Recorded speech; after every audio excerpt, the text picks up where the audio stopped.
Good morning. আজ 3 April. তো আমরা এখন আছে রামাইয়া হোটেল।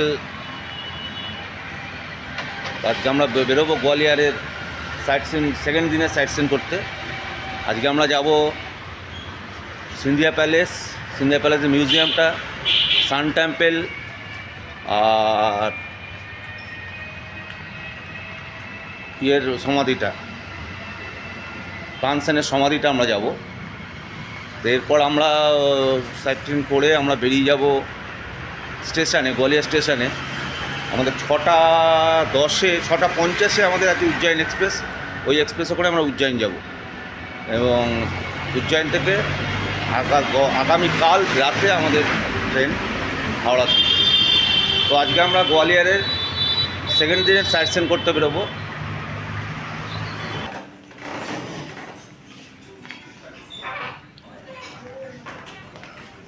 সকালের ব্রেকফাস্ট, আজ 3 তারিখ করে আমরা বেরোবো দ্বিতীয় দিনের সাইট ট্যুরে গোয়ালিয়রে।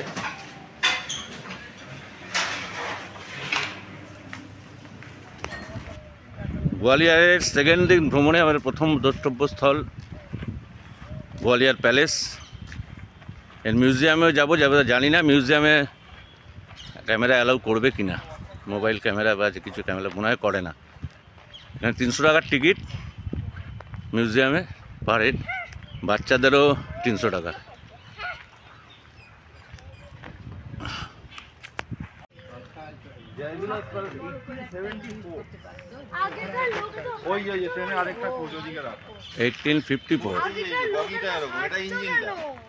এটা পার্সোনাল, সিন্ধিয়ার ফ্যামিলির পার্সোনাল ট্রেন ছিল এক সময়।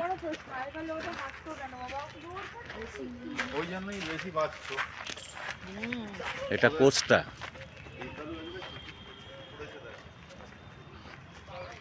এটা পার্সোনাল ট্রেন ছিল।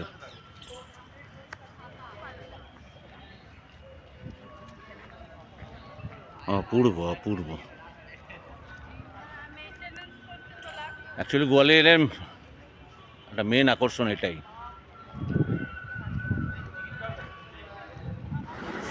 আজ থেকে প্রায় 150 বছর আগে 1874 সালে গোয়ালিয়রের তৎকালীন মহারাজা মারাঠা সিন্ধিয়া রাজবংশের জয়জিরাও সিন্ধিয়া প্রায় 1 কোটি টাকা খরচা করে এই জয়বিলাস প্যালেস তৈরি করেন, যার বর্তমান মূল্য প্রায় 4000 কোটি টাকা। এই প্রাসাদটি তৈরি করা হয়েছিল তৎকালীন প্রিন্স অফ ওয়েলসের রাজা এডওয়ার্ড সপ্তমকে তার ভারত সফরে একটি জমকালো স্বাগত জানাবার জন্য। ভারত আর ইউরোপের এক চমকপ্রদ মিশ্রণ হলো এই জয়বিলাস প্যালেস। 400 কক্ষ বিশিষ্ট ত্রিতল বিশাল এই প্রাসাদটি ডিজাইন করেছিলেন বিখ্যাত স্থপতি স্যার মাইকেল ফিলস। এরপর 1964-তে এই প্রাসাদটি 40টি কক্ষ নিয়ে সর্বসাধারণের জন্য একটি মিউজিয়াম তৈরি করা হয়, যে মিউজিয়ামটি উদ্বোধন করতে এসেছিলেন তৎকালীন ভারতের রাষ্ট্রপতি ডাক্তার সর্বপল্লী রাধাকৃষ্ণন। প্রাসাদের মধ্যে প্রবেশ করতে প্রথমেই নজরে পড়ল এই প্রাসাদের প্রতিষ্ঠাতা জয়জিরাও সিন্ধিয়া একটা স্ট্যাচু, এবং ঘরের মধ্যে সুসজ্জিতভাবে রাখা হয়েছে বংশ পরম্পরায় ফ্যামিলি মেম্বারদের ছবিগুলো। দেখতে বেশ ভালোই লাগছে। তবে এই প্রাসাদের মধ্যে ভিডিও করা একেবারেই অ্যালাউ নেই। স্টিল ফটো যেগুলো তুললাম সেগুলো আপনাদের মধ্যে শেয়ার করলাম।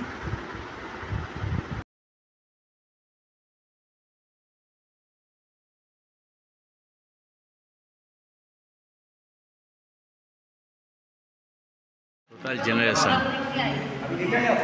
ভিডিও করা এলাও নেই। টোটাল জেনারেশনের পিকচার।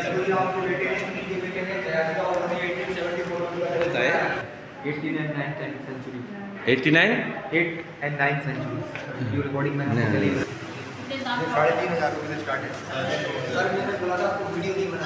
সর্বত্র জমকালো রঙের ব্যবহার আর উজ্জ্বল আলোর রসনাই প্রাসাদটি আজও যেন জীবন্ত হয়ে রয়েছে। প্রাসাদের প্রত্যেকটি ছোট বড় বস্তুতে রয়েছে অভিনত্যের ছোঁয়া। রাজাদের বৈঠকখানা, কেমনভাবে রাজাদের সঙ্গীতের আসর বসত, রানীদের শয়নকক্ষ, অতিথিদের শয়নকক্ষ, রাজাদের ব্যবহৃত বাথটব, রাজাদের দৈনন্দিন জীবনের যাবতীয় সরঞ্জাম এখানে রাখা আছে। তাছাড়া রাজারা, বিশেষ করে সিন্ধিয়া রাজারা শিকারে খুব তাদের শখ ছিল, তারা মাঝে মাঝে শিকারে যেতেন। শিকারের সরঞ্জাম এবং যুদ্ধের সরঞ্জাম সুসজ্জিতভাবে রাখা আছে এবং বিভিন্ন ধরনের পালকি, হান্টি ঘাওড়া। সেকালে সিন্ধিয়া রাজারা প্রচুর বাঘ শিকার করতেন। তার দু একটি মমিকৃত নিদর্শনও আজও প্রাসাদের অভ্যন্তরে রেখে দেওয়া রয়েছে খাঁটি রৌপ্য নির্মিত ঘোড়ায় টানা রথ। প্রাসাদের বৈবাহিক অনুষ্ঠানে এই ধরনের রথ ব্যবহার করা হতো। রাজারা কী ধরনের পোশাক পরতেন তাও সংরক্ষণ করে এই প্রাসাদে রাখা রয়েছে ডাইনিং রুম, রয়েছে দরবার হল, রয়েছে মহাভোজ সভা। সেই মহাভোজ সভায় খাবার পরিবেশন করা হতো টেবিলের মধ্যেকার একটি রৌপ্য চলমান একটি ইঞ্জিন দিয়ে, এবং সেটা দিয়েই সমস্ত খাবার পরিবেশন করা হতো। রয়েছে রাজাদের রান্নাঘর, যেখানে রান্নার সমস্ত কিছু সরঞ্জাম আজও সুসজ্জিতভাবে রাখা রয়েছে। তবে প্যালেসে সবথেকে বেশি আকর্ষণীয় আমার মনে হয় দরবার হল, দেওয়ানি খাসে দুটো ঝাড়বাতির টোটাল ওয়েট হচ্ছে 7 টন, এক একটা 3.5 টন করে, যেটা পৃথিবীর মধ্যে সর্ববৃহৎ, সবথেকে বড় ঝাড়বাতিটা এখানেই আছে পৃথিবীর মধ্যে। আর দেওয়ানি খাসের হলঘরটার মধ্যে টোটাল 560 কেজি সোনা বিভিন্ন কোণায় ডেকোরেশনের জন্য ইউজ করা হয়েছে। আর এই ঝাড়বাতিতে 250টা করে লাইট আছে, টোটাল 500টা লাইট আছে। তো আর এই ঝাড়বাতিটা লাগানোর আগে 1874 খ্রিস্টাব্দের আগে যখন এই ঝাড়বাতিটা লাগানো হয়, ঝাড়বাতিটা ওয়েট ছাদ নিতে পারবে কি না সেটা দেখার জন্য 8টা হাতি প্রায় 10 দিন ছাদের ওপর রাখা হয়েছিল ছাদটা টেস্ট করার জন্য, এবং তারপরেই ঝাড়বাতিগুলো লাগানো হয়। আমরা কথায় কথায় বলে থাকি রাজকীয় চাল, রাজকীয় খানাপিনা। তো প্রকৃত অর্থে রাজার হালে থাকা কী জিনিস এই প্যালেসে এলেই ফিলিংসটা পাওয়া যায়।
অপূর্ব লাগলো সিন্ধিয়া প্যালেস, সত্যি অপূর্ব।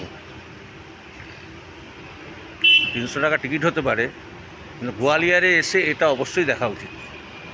তবে ভিতরে ভিডিও করতে দেয়নি, অডিও করেছি, জাস্ট স্টিল ফটোগ্রাফি করা গেছে, এগুলো পরে সেট করবো।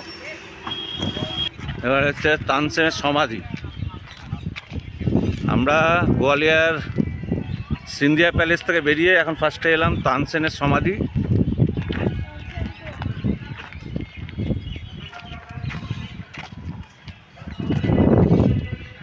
গোয়ালিয়রে এটাও একটা বিশেষ দ্রষ্টব্য স্থান।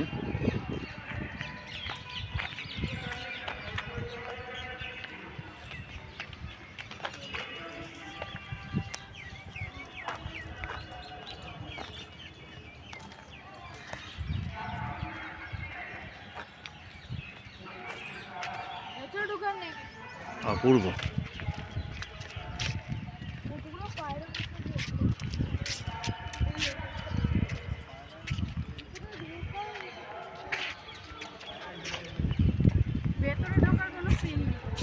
না আছে আছে আছে নিশ্চয়ই আছে।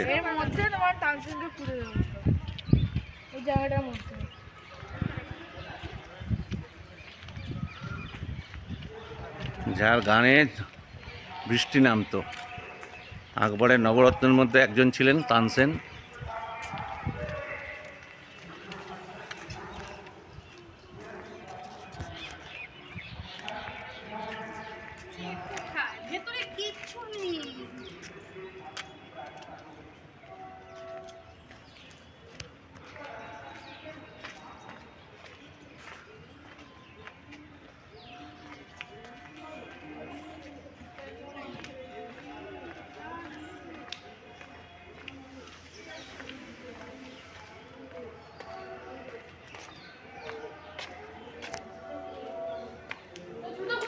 হ্যাঁ জুতো খুলে।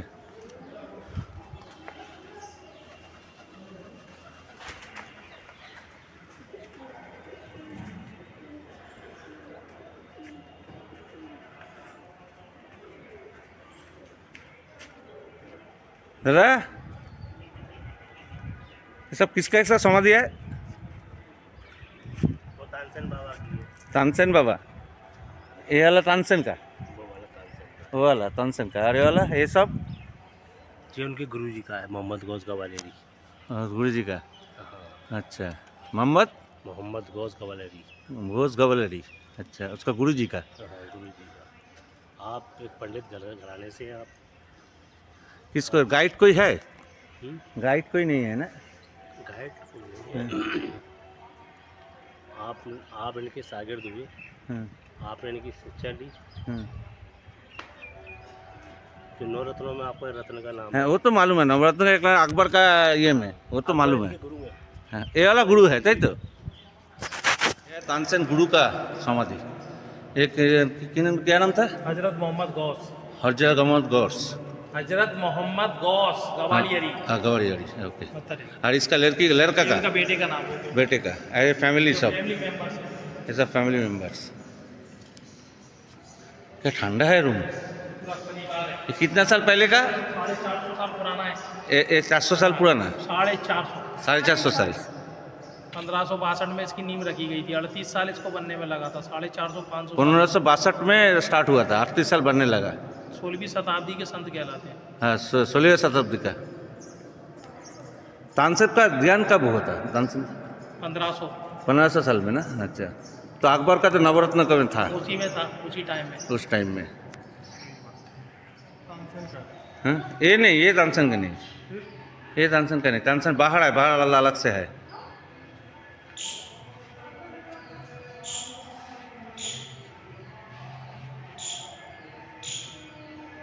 প্রায় 500 বছর আগের।